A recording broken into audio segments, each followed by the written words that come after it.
On today's show, the tank is reaching full gear as the Nets are blown out by 37 points against the Clippers in Los Angeles. I'll offer my top takeaways from the game on today's episode of Locked On Nets.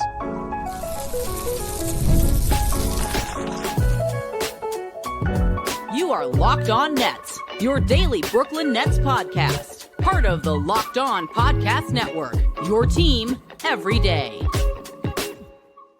Welcome in to Locked On Nets right here on the Locked On Podcast Network. Now the number one sports podcast network.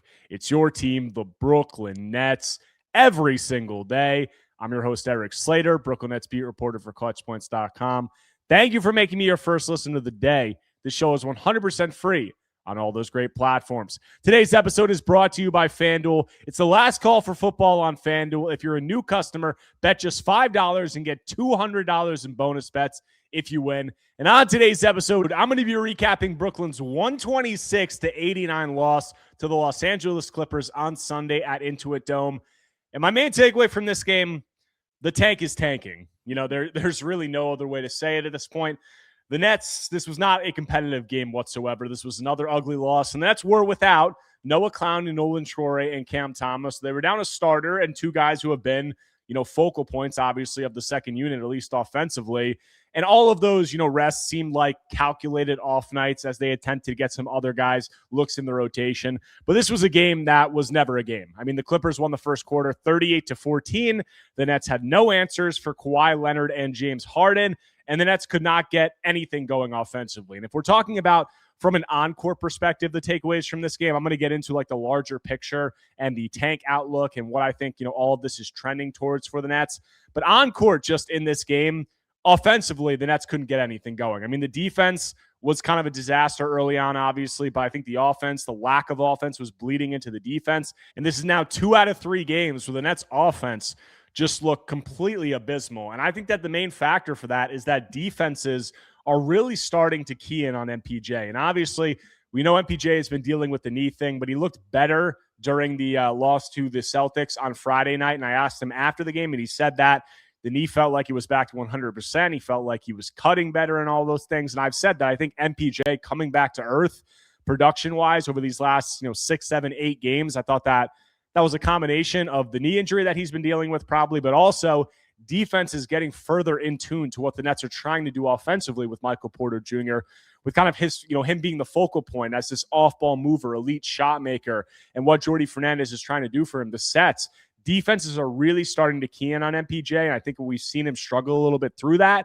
And I think that we really saw that in this first quarter and early on in this game tonight. MPJ finishes with 9 points and 4 assists on 3 of 11 shooting. He only plays 21 minutes. And the Clippers were completely selling out to stop MPJ. You look at like all of the actions the Nets are running for MPJ off the ball, whether, the split actions, the pin downs, whether on-ball screens that they were setting for him. The Clippers are showing two aggressively to Michael Porter Jr. everywhere he went on the court. And that's something that we're seeing a lot of teams do as of late. And they're pretty much daring MPJ to beat him with the playmaking, and they're daring to beat them with his playmaking, and they're daring some of the other Nets to make shots. And the other Nets couldn't do it. I mean, all other Nets in the first half of this game were 10 of 34 from the field outside of MPJ, and MPJ struggled also because he was taking some really tough looks with all the attention that he was getting. So I think that we're starting to see defenses adjust more to the MPJ offense.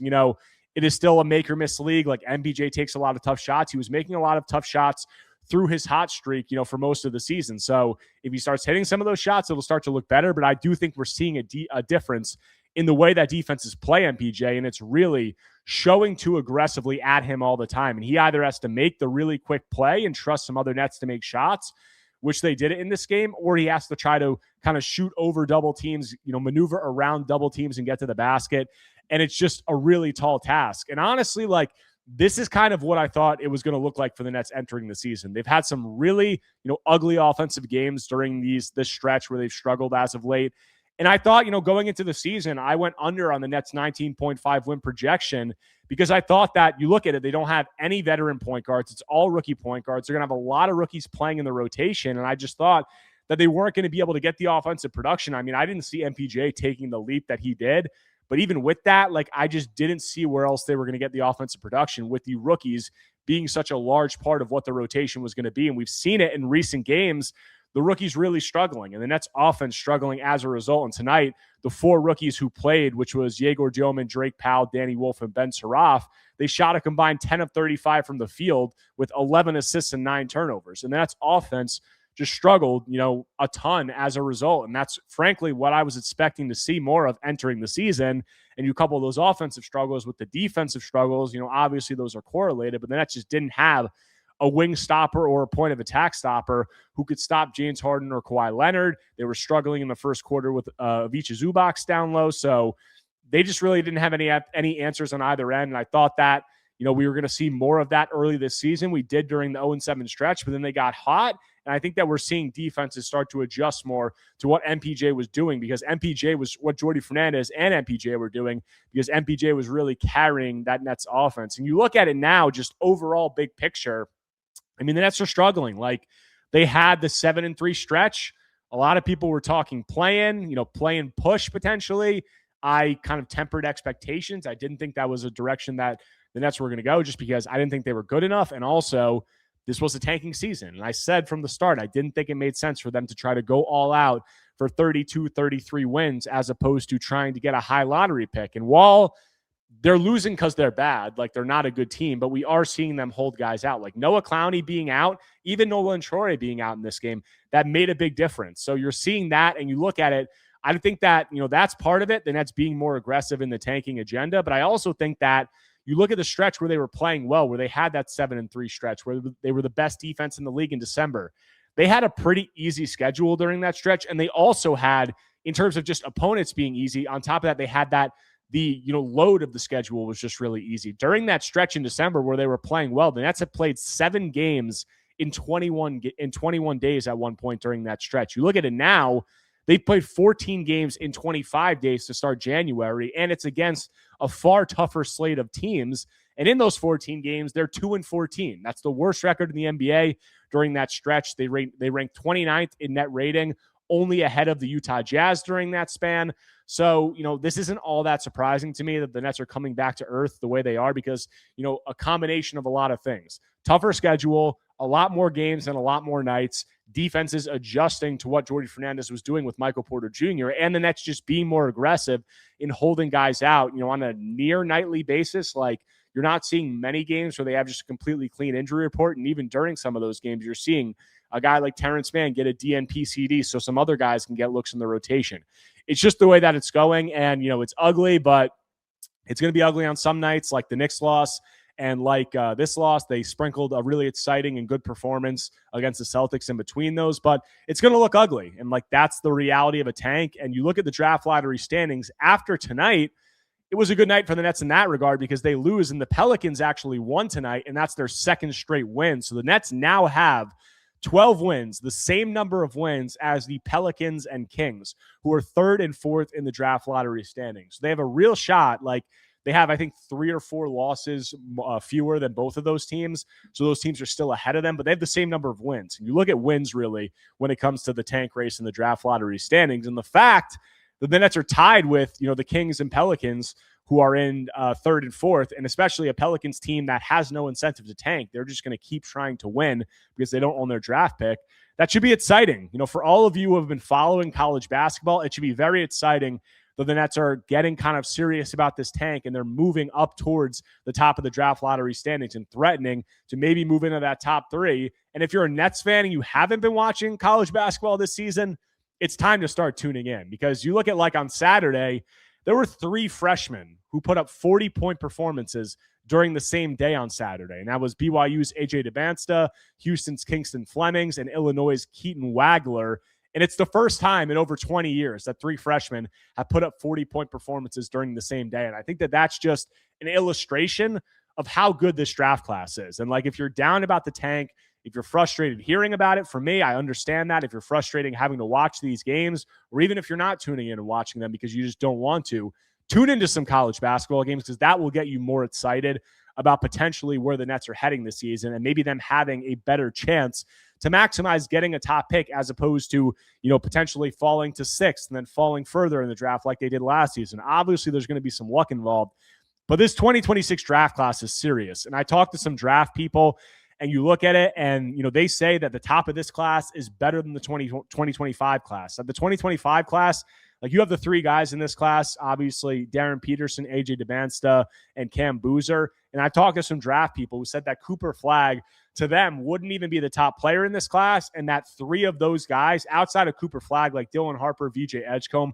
they would be below, Harper and Edgecombe would be below the top three that you have in this draft class. And some of those top three would even be ahead of Cooper Flagg. And then beyond that, you have guys like Kingston Flemings. You have guys like Caleb Wilston, Keaton Wagler, Michael Brown, whoever else you want to talk about. There's just a lot of depth, and the top of the class is really, really strong. So while these losses are frustrating, it could end with the Nets finally getting that transformational type prospect. And I think that they realize and recognize the importance of that. And that's why they're taking, it seems like, a more measured approach earlier, in this season, as opposed to what they did last year. So I think that that's the reason for that. But they do have somewhat of an easier schedule coming up over the next 3 games during this 5-game road trip, because they got the Phoenix Suns on Tuesday, who just lost Devin Booker to an ankle sprain. So the Suns have been playing well, but they're without Devin Booker and Jalen Green. Then you have the Nuggets, who are a good team, but obviously have been ravaged by injuries. Most of their rotation is out. And then after that, you have the Utah Jazz. And that's going to be a big tank matchup, because the Jazz are the team that is directly behind the Nets in the draft lottery standing. So all those games, they are winnable for the Nets. You had the back-to-back on Tuesday and Wednesday against the Suns and the Nuggets, and I would fully expect the Nets to go back to the same playbook that they've been going to on back-to-backs, which is to hold Michael Porter Jr. out one night, and then to hold Yegor Dillman and some other guys out another night. So I fully expect that. I think that will influence those outcomes, but those are going to be winnable games. But overall, the tank is tanking, and there's a lot of college guys who are showing a lot of promise. So, that's, I think, kind of lines up with the motivations for the Nets right now. And I think that is a good indication of what we're going to see moving forward this season. But in terms more of what went on court in this game, we did have, as I said, a lot of rookie struggles. And we did have 4 rookies playing in this game. So I want to get into what we saw from those rookies and what fans should hope to see from in terms of improvement areas moving forward. So we'll get into all that when I continue Locked on Nets after a quick break. Guys, it's the last call for football on FanDuel. One final Sunday, one last kickoff, the final chance to get in on the action before NFL season officially comes to a close. This is Super Bowl 60, and FanDuel is making sure you're right in the middle of it with a special offer just in time for the biggest game of the year. Whether you're backing the favorite, riding with the underdog, or building one last same-game parlay, this is the game everyone's been waiting for. This is where predictions turn into plays, stats turn into storylines, and every snap feels bigger. It's the perfect way to cap off the season and make the Super Bowl even more exciting from kickoff to the final whistle. If you're a new customer, bet just $5 and get $200 in bonus bets if you win. Make it count, because after the Super Bowl, the season is over. Last call for football on FanDuel, an official sportsbook partner of Super Bowl 60. Visit FanDuel.com to get started. Coming back from the break, continuing today's Locked on Nets episode, recapping Brooklyn's blowout loss to the Clippers in Los Angeles. And a big factor in that blowout loss was rookie struggles. As I said, the 4 rookies who played for the Nets combined to shoot 10 of 35 from the field tonight. It was pretty ugly, and I want to hit, all of them one by one. And Yegor Dillman, first guy, I always focus on, because he is the main focal point, of the Nets, starting unit, at least in terms of the rookies. And Yegor, this was, not a great game from him. He had 12 points, 2 rebounds, 5 assists, 1 turnover, 3 of 11 from the field, and 3 of 10 from 3. He scored all of his points in the third quarter during like a 2-minute stretch. He scored 12 points in a row. And I think that this game, you just saw some of Yegor's limitations, and you're seeing it offensively, the limitations when the Nets play teams that have a lot of veterans who are, bigger, more physical guys who can guard at the point of attack, who have a presence down low. It's giving Yegor a lot of trouble, and especially in a game where you're seeing defenses pay a lot of attention to Michael Porter Jr., and MPJ didn't even play that much. He only played 21 minutes. I think you're seeing like some of Yegor's limitations as an on-ball creator. They're really being accentuated in a game like this. I said, 3 of 11 from the field, 3 of 10 from 3. He was 0 of 1. Only 2-point attempt was a drive where he got downhill, and he kind of tried to go into Kawhi Leonard in the paint, threw up like a really awkward, near the ground, barely got off the ground, running layup attempt that hit backboard and didn't even hit rim. So that's just what you're seeing from Yegor when you're seeing him try to go off the ball. Like, his impact is really limited to his 3-point shooting, his, ancillary playmaking, what you're getting of it, which I feel like is a extremely watered down version of compared to what you got at BYU, because he really just can't handle comfortably in the pick and roll right now. So it's the 3-point shooting, it's the ancillary playmaking and decision making, and then it's whatever he was able to do defensively. And the defense hasn't been that great over these last few games, as it hasn't been for the whole Nets team. I think in this game offensively, you saw some good passes. Like there were some decent playmaking flashes from Yegor, off of, kind of quick defensive rotations of him finding the open man. But as I said, he's just very limited on the ball. And he's such a strange prospect because he's a player who, his profile and what it's been in the NBA has just been completely different from what it was at BYU. At BYU, he was this guy who struggled as a three-point shooter, was obviously limited as a self-creator, but he was this pick-and-roll ball handler savant. His pick-and-roll volume was through the roof. He was driving. He was making these live dribble reads and finding guys on lobs, finding guys on skip passes. And what you're seeing at the NBA level is it's kind of been somewhat of the opposite. Like the 3-point shooting has been the main thing that he's brought to the table, and the pick and roll impact has been almost completely neutralized because he just really can't handle and get downhill against these guys, even with the screens, because he struggles handling at the point of attack. And then when he gets downhill, he's struggling to handle in some of these tight spaces, those windows that you have in college, compared to the NBA, they get a lot smaller at the NBA level against defenders who are more athletic, with more length, and have a better understanding of defensive rotation. So it's been a strange deal for Yegor. I think overall it's still been a net positive because he's been able to make a, glaringly positive impact as a rookie, if you look at the numbers. But we're just seeing a lot of these skills that are going to need to, have a lot of room for growth moving forward with Yegor in terms of what he can do on the ball. And I think that it's going to improve. Like, I don't think Yegor is ultimately going to be a point guard, but I think when you get him alongside of a high usage ball handler, the Nets don't really have that right now. All they have is MPJ, and he's obviously not a ball handler or an on-ball guy. So when you get him alongside that high usage ball handler, I think it's going to look better because he'll have a little bit more room to operate. He'll have less of that burden on him. And I think that those guys would be able to accentuate their skill sets a little bit better. But I think that these limitations as an on-ball creator are what kind of give you pause about Yegor's ceiling. And, he's 19 years old. It must be said. Like, adding strength is going to be huge. Working on his game, who knows where he's going to be when he's 21, 22, 23 years old, which is when he's really going to be entering his prime. The youth is a big part of the upside, but there are real questions about whether he'll be able to get there. And even if he doesn't, I think he'll still be able to be a functional player due to his 3-point shooting, due to his decision-making, and what he should be able to do defensively with his, size. But the ceiling is going to depend on that stuff, and that is a very big question. So we'll see how that develops moving forward. Next guy I want to focus on is Ben Saraf, who played in this game this was Ben's first NBA game since December 6th, I think it was. So, nearly 2 months. Nolan Troy obviously got the night off tonight, and Ben played in this one, and he struggled in a pretty big way. He was 6 points on 3 of 5 shooting, but all 3 of those were like uncontested layups on drives or kind of broken plays. And then he had 0 assists and 4 turnovers in 17 minutes. So not a good Ben Saraf game whatsoever. I'm not that surprised that he struggled. As I said, he hasn't played in an NBA game in 6 or 7 weeks. But, Ben showed some flashes early in the season, obviously struggled for the most part. And he had that 40-point game in the G League where he got really hot from 3 at the Winter Showcase down in Orlando. And since then, it's been a struggle for Ben in the G League. Over the last 9 games that he's played following that 40-point performance, he's averaging 11.8 points, 5.3 assists to 2.7 turnovers, shooting 34% from the field and 26% from 3. So he's just struggling right now. There's a reason he's been down in the G League, and it didn't look like he was ready to play in this game. It didn't look like he was equipped. He had some really bad turnovers. He didn't really do anything, on the ball whatsoever. Like, all of his buckets were kind of just off of cuts. So, yeah, it was an ugly game. Ben looks like he's a guy who probably needs more time in the G League, and I expect him to get that. You might see him in another game on this road trip. I would guess one of the games where Yegor Gillman sits on the back-to-back, you'll see Ben Saraf in that game because he's on the Nets with this trip. And after that, I think you're probably going to need to see him spend some more time in the G League because he didn't look confident at all in this game. And, it is what it is. Like, he's going to need some more time before the Nets can really see what he is. The last rookie I want to focus on is Danny Wolf. Had 14 points, 7 rebounds, 4 assists, 0 turnovers, 3 of 13 from the field, and 1 of 7 from 3.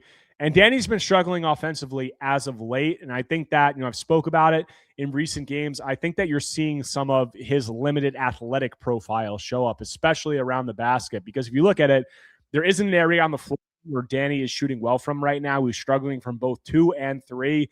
And, just focusing on the 2s first, like Danny is shooting 42% on 2s this season. He's missing a lot of layups. He's shooting 54% at the rim, and 54% at the rim, for those of you who don't have a frame of reference, it's not good for a guy who is 6'11", for, a big man. Obviously, Danny's kind of playing the wing, but for a guy of his size, 54% is really bad. I mean, if you look at it, 54% at the rim, that ranks 104th among 110 bigs and forwards who have played over 500 minutes this season. That's from Cleaning the Glass. So Danny's near the bottom of the league for a guy his size finishing at the rim. And I don't think that that's all that, surprising, because he is just a grounded athlete. And the 42% from the rim, he's struggling to score from there. And then you look at it from 3, he's also been struggling. Like, he started off hot from 3 and he's cooled off a lot since. Danny is 19 of 67 from 3 over his last 20 games. That's 28.4%. So, this isn't like a referendum on Danny or whatever, but I think that these are the reasons that you saw a lot of people have pause about Danny throughout the draft process, because you had questions about, how is his advantage creation? How is his finishing? How is all of that going to play at the NBA level? Because, he's playing against much better athletes now. And Danny's obviously, for the most part, like a grounded athlete. He's quick and fluid for his size, but he's not quick and fluid like in the grand overall scheme of things. So you see Danny create some advantages, but I think you're just seeing him struggle to finish at the rim. I think that you're seeing him struggle to shoot from 3. And the 3-point shooting is the thing that I would look at the most. Like, I don't think Danny's ever going to be a high-level finisher at the rim with the way that he is athletically in the NBA. I think that hopefully you hope he can get up to decent. And then the 3-point shooting, as I've said, is going to be huge, because with those athletic limitations, with the finishing limitations that Danny has, like, he's not going to be a guy, as I've said, that's going to have the ball in his hands all the time. He's not going to come off the bench and just be like, clear out, let Danny Wolf cook on the ball. He's going to need to play off the ball. And if he can't shoot from 3 and he's struggling to finish in some of those things at the rim, he's probably not going to have a role in the NBA. So the 3-point shooting is going to be big. And then you're obviously also going to want the 2-point shooting to get up to a decent level. But we'll see with Danny Wolf. He looked really encouraging out of the gate. He's cooled off as of late, but he's a rookie. Like, all these rookies are going to need time. Drake Powell, I'm not even going to get that much into. He struggled in this game as well. And, we didn't see too much from him overall. But last thing I want to close it out on is Nick Claxton played in this game despite having a finger injury, which was kind of curious, especially given the fact that he was in some visible discomfort early in the game. So why was that the case? And how do I think the Nets are going to handle this Claxton thing moving forward with his finger? I'll get into all that when I close out Locked On Nets after a quick break. Guys, during basketball season, there's nothing like being in the building, the energy, the crowd, that first big run that gets everyone on their feet. Fans want to be there for those moments, not stuck refreshing screens or guessing what tickets are really going to cost. That's where Game Time comes in. The Game Time app gives fans the advantage back, making it incredibly easy to score amazing tickets, fast, simple, and without the guesswork. Guys, browsing the Game Time app is straightforward and intuitive. Finding tickets takes just a few taps. Seeing the view from your seat before buying makes choosing tickets easy and confident. Prices include fees up front, so the total is clear from the start. Features like zone deals help unlock great seats at even better value. So take the guesswork out of buying NBA tickets with Game Time. Download the Game Time app, create an account, and use code LOCKEDONNBA for $20 off your first purchase. Terms apply. Again, create an account and redeem code LOCKEDONNBA for $20 off. Coming back from the break, closing out today's Locked On Nets episode, talking about Brooklyn's blowout loss to the Los Angeles Clippers and a Nets starter in Nick Claxton, who was playing through an injury in this game. I mean, albeit a minor injury, but Nick injured his pinky finger on his shooting hand down the stretch of that Celtics loss on Friday. He exited and went to the locker room. Then he ended up coming back and finishing the game. But we talked to him after the game, and he said that he was going to be getting imaging on the finger. He said that it was kind of locking up on him. He was in clear discomfort. He got imaging on it, and he was not on the injury report for this Nets game. So that would lead you to believe that the imaging went okay and that there was no, issue that is in risk of serious further injury if the Nets let him back out on the court. But he comes out in the court in this game. He's got the finger, the pinky finger and the ring finger on his shooting hand taped together. And there was a clip of it I posted on Twitter, but he grabbed a rebound in the first quarter, and he was clearly in pain. Like, he grimaced pretty noticeably, and that kind of, raises the question to me, why is he playing in this game? A game where, you have other guys sitting out. It would be very easy to rest him. look, am I going to act like it's the end of the world? It's obviously not the end of the world. It seems like if the Nets put him out there, it's not something that he's going to injure significantly worse. So that probably answers the question of why is he playing. But, this is a tanking season, and you look at it like Clax plays in this game through that finger thing. Is it at further risk for injury? I don't know. I would hope not if the Nets put him out there. But you look at it, this now Claxton and MPJ. Like MPJ was playing through the knee thing, and he said that he had a minor MCL sprain against the Magic, but then he played in 5 of the 7, next games. The only games that he sat out were because they were back-to-backs. And that kind of raises the question of why was MPJ playing through that? I mean, I talked to him after the Celtics loss, and he told me that it was feeling better, and he said that it was like just soreness, and there was nothing structurally that was wrong with his knee, so there was no, risk of it getting worse perceivably. But like, why is MPJ playing through knee soreness at this point, especially given the fact that the Nets are tanking? Like, I don't think it makes that big of a difference because the Nets are losing, even with him playing, because they're coming back to earth a lot, and he was playing through an injury, so his production was worse probably because of that. You just look at it like MPJ and Claxton, these two guys, like, they're playing veterans through these like ailments and nicks and knacks. And I get it. Like, those guys might want to play. The Nets might be of the mindset if they're not going to get hurt worse, play them. Also, I think there's obviously a trade conversation that factors into this because MPJ and Claxton are obviously both veterans who are on the trade market. So if they're healthy enough to play through these like minor injuries, maybe it's better to play them and like not have it be on the injury report and have it be a thing. But ultimately, they're both going to have to do medicals and all that stuff if they were to get traded. It's not the end of the world, but I just think that it's kind of curious that the Nets are playing these guys through these ailments during a tanking season when they have a lot of guys who they're trying to get in the rotation. Like, do they need to sit them for extended periods for these injuries that don't seem that severe? I don't think so, but I don't really get why MPJ is like gutting it out through knee soreness. He looked clearly worse after that injury happened, in terms of what he was able to do on the court. He told the media that he felt less explosive in some of those things. Now you have Claxton, like, sure, it's only an injury to his pinky finger on his shooting hand, but it was clearly causing him discomfort during the game. I just think it's interesting. The Nets are playing those guys through those types of things right now. I don't think it's the end of the world, but I do think that, it's something to monitor moving forward. Like, how do the Nets manage this finger injury with Claxton? Do they keep putting him out there if he was clearly in discomfort during this game and his production, wasn't that great? MPJ seems like the knee's getting better. We're ultimately less than 2 weeks away from the trade deadline, so those guys are going to factor into all those conversations. But we'll see how the Nets take care of it. But that's all I got for you guys on today's episode of Locked On Nets. If you guys do not already, make sure to subscribe to Locked On Nets on YouTube and wherever you get your podcasts, whether Apple Podcasts or Spotify. If you enjoy my content, smash that like button, leave a comment, leave a 5-star review. Anything you can do to engage is much appreciated. But that's got an off day tomorrow. I'm going to have Michael Scotto is coming on the pod to break down the latest on the NBA's trade landscape and how the Nets factor into that. And the Nets are going to be back in action against the Suns on Tuesday.